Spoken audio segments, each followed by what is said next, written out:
Hi YouTube, welcome to Life in the Fasting Lane. And oddly enough, I'm actually in the slow lane. Anyways, I wanted to talk about my 90-hour fast.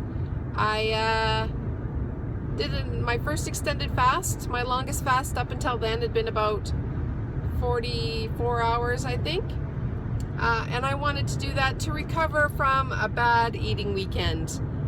It was my first real hardcore binge fest since I started back in January. And you know what? I'm not going to beat myself up because I used to have binges every few days before. So once every 5 months is suitable for me. I think I can live with myself. And I feel pretty good about, making it so long. Anyways, I wanted to recover from a bad eating weekend and also break through a little bit of a weight loss plateau. I was hovering around, the 48 pounds lost number for quite a few days. I think about 11 or 12 days, which was a little odd. But I knew I was going to be expecting that. But the beauty of fasting is that you fast until you get the results you want. So I decided to recover from my bad eating weekend and to maybe bust through my plateau, I would try an extended fast. And I set up a goal of at least doing 48 hours, which I knew would help me recover from the weekend for sure. So the first 24 hours, I started at 10 o'clock at night. So the first 12 hours, of course, were absolutely fine. I was sleeping for most of it. I don't eat breakfast anyways, so when I got up I was fine for a few hours, and then I did start to get hungry. My body was wondering, hey, where's all these carbohydrates that you gave us on the weekends? We kind of enjoyed those. So I did a little bit of a number on myself. It would have been easier had I been in ketosis still, from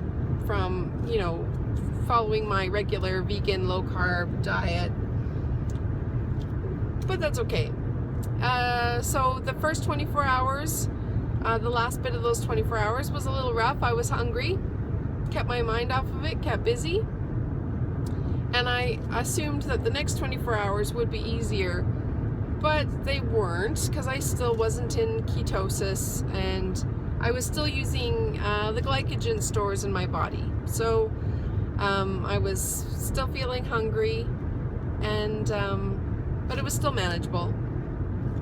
Now, day 3 of the fast was a little easier. It wasn't a heck of a lot easier, but it was a little easier.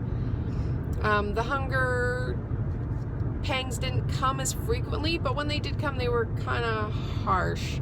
So I did end up drinking some diet soda, which is 0 calorie, but I've been trying to avoid because of the artificial sweeteners. So even though it's 0 calorie, I wasn't too happy that I had to rely on it, but that's okay. It was trying to get through a fast, so I didn't beat myself up too badly.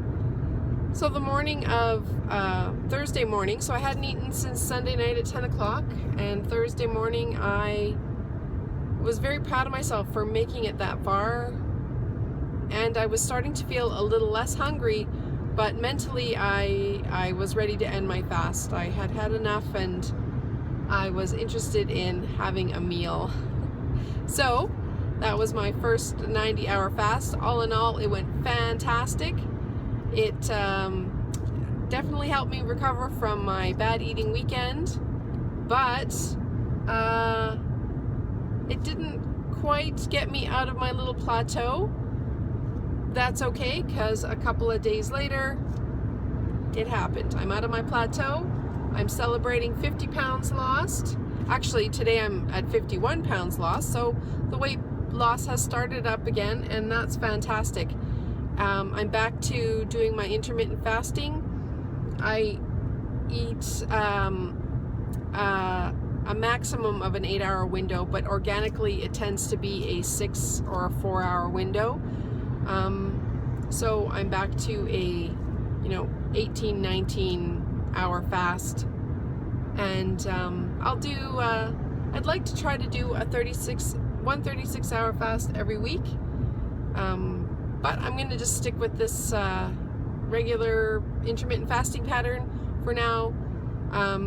That things are going really well. So that's the update of my 90-hour fast. Thanks for listening.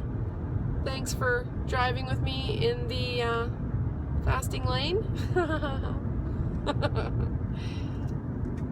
Thanks so much for joining me. Thanks for listening to my 90-hour fasting story. And celebrate with me on my 50-pound weight loss and tell me your fasting stories. I'd love to hear them. Thank you very much. Goodbye.